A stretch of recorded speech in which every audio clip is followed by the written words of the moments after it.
Madaling araw pa lang po ng linggo, wala na sa libingan si Kristo. At nag-anyo pang hardinero ayon sa Biblia. Okay, tapos na po ang aking katanungan, Reverend.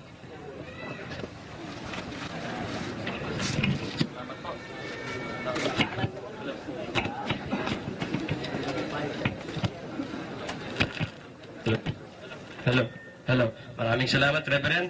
Ang huli at ikatlong tayuan ay titindig ang ating brother na si Ustad Barcelon. Another 15 minutes po yan. Pakinggan po natin.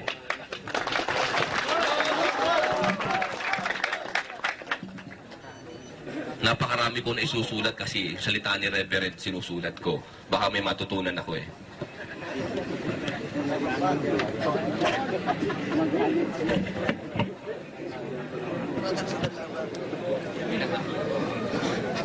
Sino yung hello? Nawawala.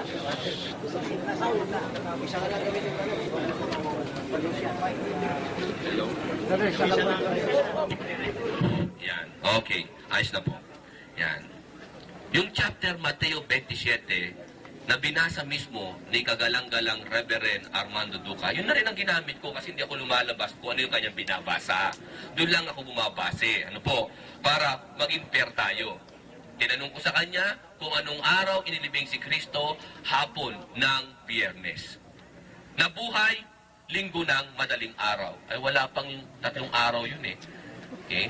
Kung buhay pa sana si Albert Einstein, ang mathematician, great mathematician, ano po, itatanong ko sa kanya kung pwede niyang gawin yung 1 araw at saka kalahati maging 3 araw. Hindi kaya ni Albert Einstein yan. Ha? Mababaliw siya noon. Itatimes to niya yung kailangan. Alright. So, hindi po 3 days ang nangyari. Ha? Wala pang 1 araw at kalahati. Wala na sa libingan si Kristo. Ano pang sinasabi sa Biblia? Nag-anyong hardinero. Nakausap ni Maria Magdalene. See? Kine-question ka lang kasi yung mga validity ng sinasabi ng magaling nating katunggali sa okasyong ito. Ano po? Nasabi niya na ang Biblia ay maraming pagkakamali. Totoo yan. Kaya nga pinapakita natin sa kanya. Maging sa pagkapako ni Kristo sa krus, hindi katotohanan. Isa na lang talagang aklat na talagang paniniwalaan niya. Wala siyang ultimate goal, kundi ang Quran. Nangarap siya kanina, sabi niya, pag ako'y binigyan ng pagkakataon na mabasa ko ang Quran, sasaliksin ko ito ng buong puso, at pag nakakita ko ng pagkakamali, yan ang aming pag-uusapan. Okay? Sa ngayon pa lang, hindi pa natatapos ang ating tunggalian, hindi niya mapatunayan yung kanyang paniniwalang yan. Dahil baksak siya sa kanyang paniniwala. Bala ko pa naman sanang yumakap na sa kanyang reliyon. Ngayon, iniiba niya na ngayon ang sitwasyon. Sa Islam yata siya yayakap. Bilang isang mabuting mangangaral ng Islam, meron akong sariling personal na Holy Quran. At ito'y taus-puso kong iyahandog sa ating buting katunggali. Yan. Okay? Personal ko yan. Napakaganda pa naman yan. Lahat ng Muslim naghahangad magkaroon yan, Reverend. Sapagkat totoong napakahalaga yan. Ano po? Pero ipinagkalaw po sa iyo para hamon din sa iyo yan. Okay? Ito hamon ko hindi lamang sa iyo, Reverend. Ito'y hamon ko sa lahat ng mga Kristiyanong nakikinig na pag sila'y nakakita ng isang malang mali, kahit isang letter, isang tuldok sa Quran, tatalikod ako sa Islam. Pero hindi yan ang paksa, iwanan natin yan. Dito na tayo ngayon. Tuloy natin yung pinapag-aralan natin kanina. Ginusto ba ni Jesus na siya ay maipako sa krus? Ginusto po ba?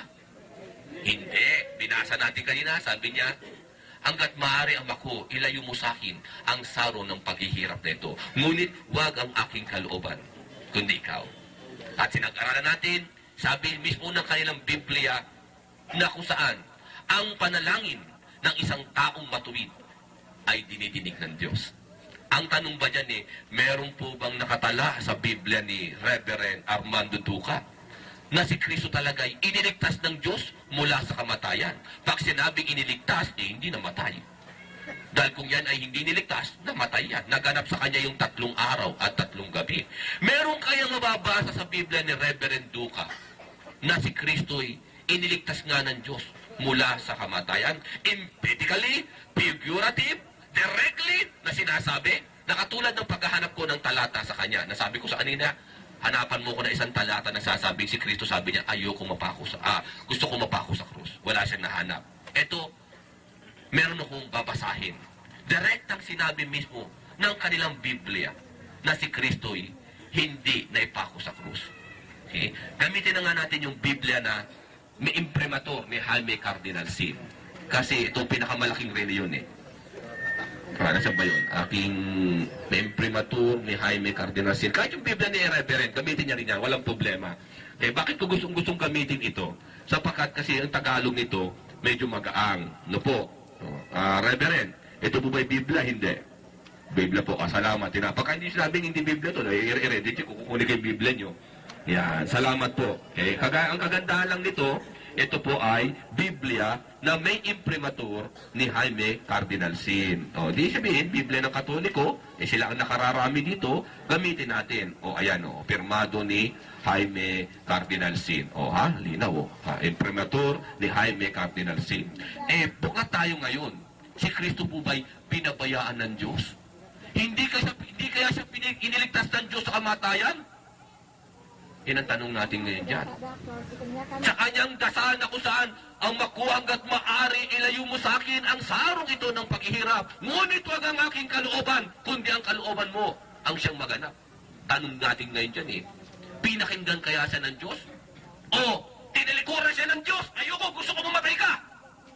Ayoko iligtas ka. Sapagkat kailan mangyari sa iyo, mamatay ka. Na 3 araw, 3 gabi. Bagamat hindi nangyari 3 araw, 3 gabi, sabayan pa rin natin ang tugtog. Kasabayan pa rin natin. Okay? Alamin na natin baka namatay na 1 araw.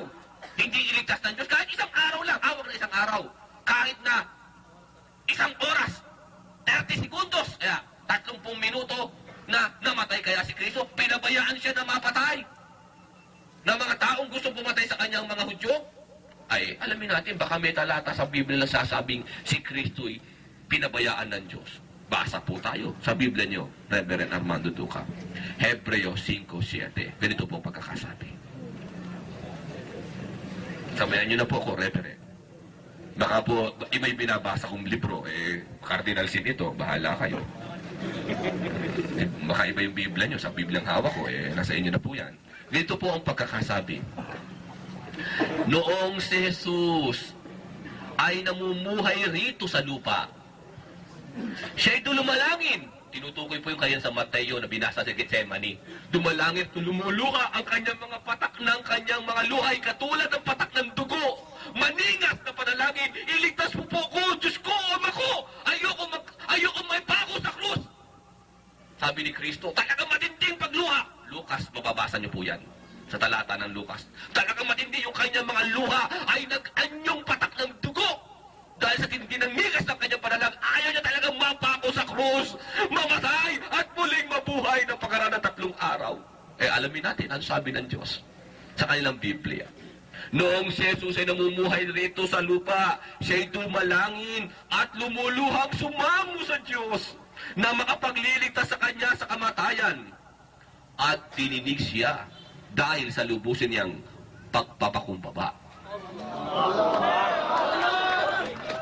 Ang ibig sabihin ng tininig, Reverend, pinakinggan. Sa ibang talata sa Biblia, pinakinggan.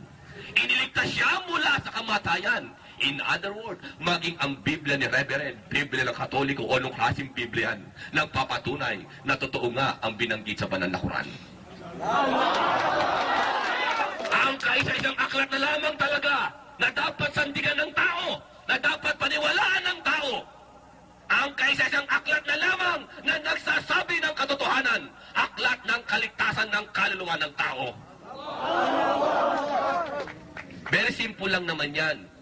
Biruin mo, kung si Kristo, sabi ni Reverend Armando Duca kanina, ay naipako sa krus sa kadahilan ng, sabi niya rin kanina, sa mga una niya mga tindig pa lang, para sa kaligtasan ng sanglibutan. Binanggit niya kanina yung salitang, siya yung tumubos ng kasalanan. Siya yung umako.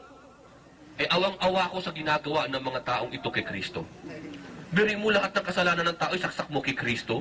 Kawawa naman yung taong yun, no? Paano maliligtas yung taong yun? Eh kung yun lang bibitayin yung isang tao at sabi mo,